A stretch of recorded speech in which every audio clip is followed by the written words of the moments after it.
Reverend Crystal Cox here, and I want to tell you that you don't have to make it right. You don't have to make it right with people. You don't have to regret the last thing you said if someone dies or you never see them again for whatever reason. You have to have 100% faith that there was a reason for you to do this. Maybe you could not have made it right, okay? People do change, yes, and sometimes for the good, sometimes for the better.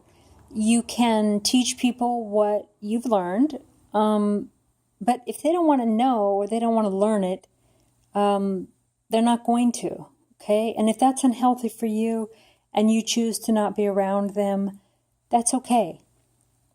And if during that time they happen to die, or you simply choose never to speak to them again for your own personal well-being and highest and best and your highest frequency of life that you want to live and your highest and best excitement, then that's okay.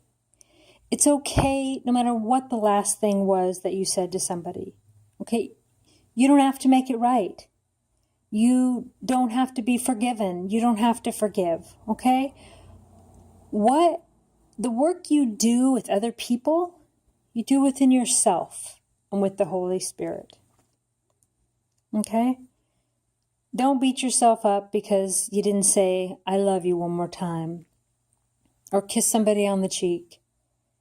Not only did they know how you felt about them when they were alive at their core, they know even more if they've crossed over. Because they're more sensitive to that energy and they don't necessarily need their body to feel it.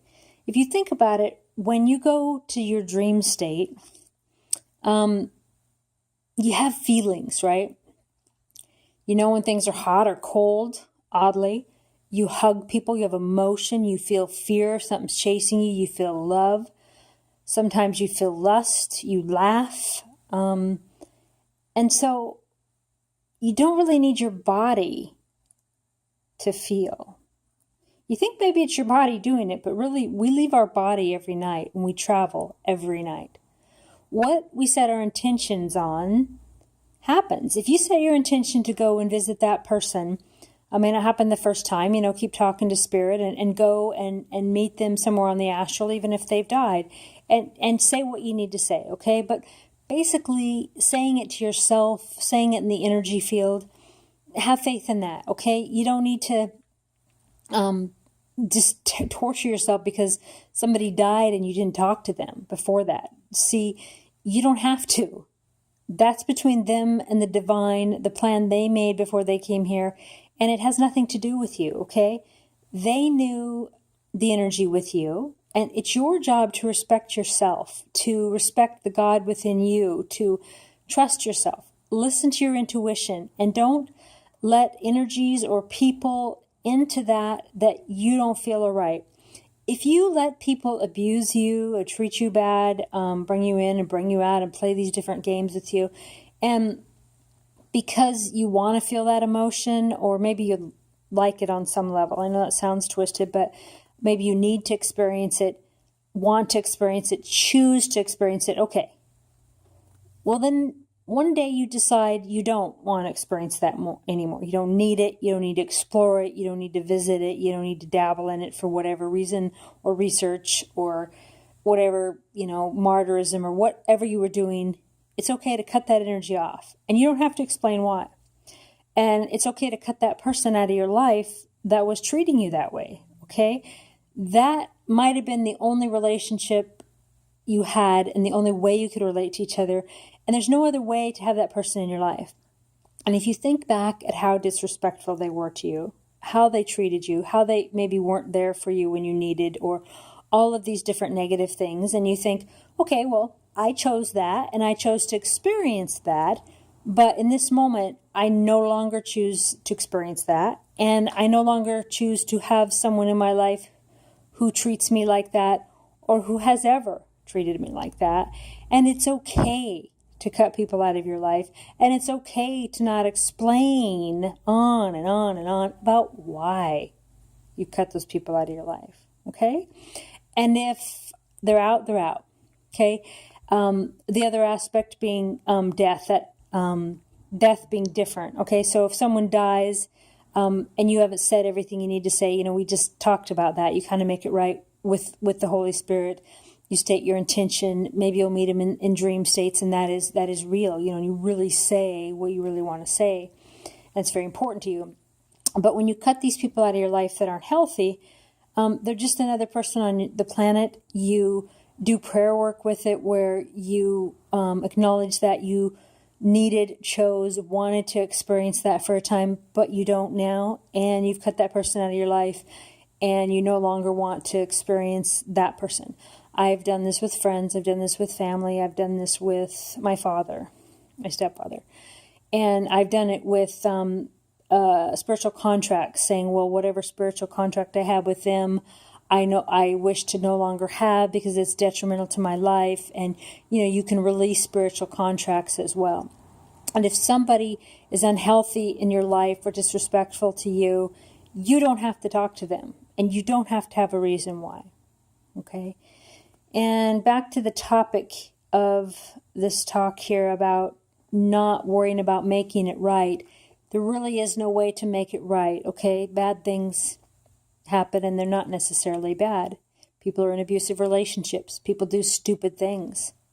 If you don't judge things as good or bad, that's probably the best. However, some things you don't recover from in this life.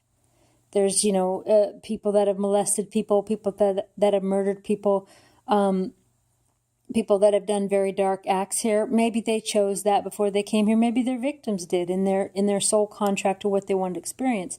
It doesn't change it that they did what they did, and their family connections, their life, their jail time, whatever it is that they're going through, or maybe they're never caught, their inner torment, or their lack of emotion and being callous about it.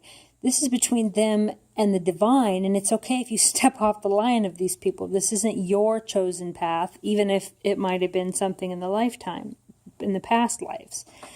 But these people, whether it's good or bad, or you judge it or not, it's creepy and it's dark and it's weird and bad from my perspective. And I don't want to judge people that molest and murder and blah, blah, blah. But okay, I do. I try not to. That's, between them and God. But they're not going to clear that energy in this lifetime. Okay, it's like, oh, forgive them. Okay, well, I don't forgive them. They say, well, if you don't forgive somebody, you're holding something in your space, or they're holding rent in your own head or heart. I don't know that I believe that. I'm not saying dwell on it or whatever, but you don't have to have that person in your life. You don't have to forgive them. And some people say, well, forgiving them is not necessarily having them in your life, it's just forgiving them in your own heart. Well, no, I don't really think it's like that. I think you just get it right with spirit. You have 100% faith in why it happened.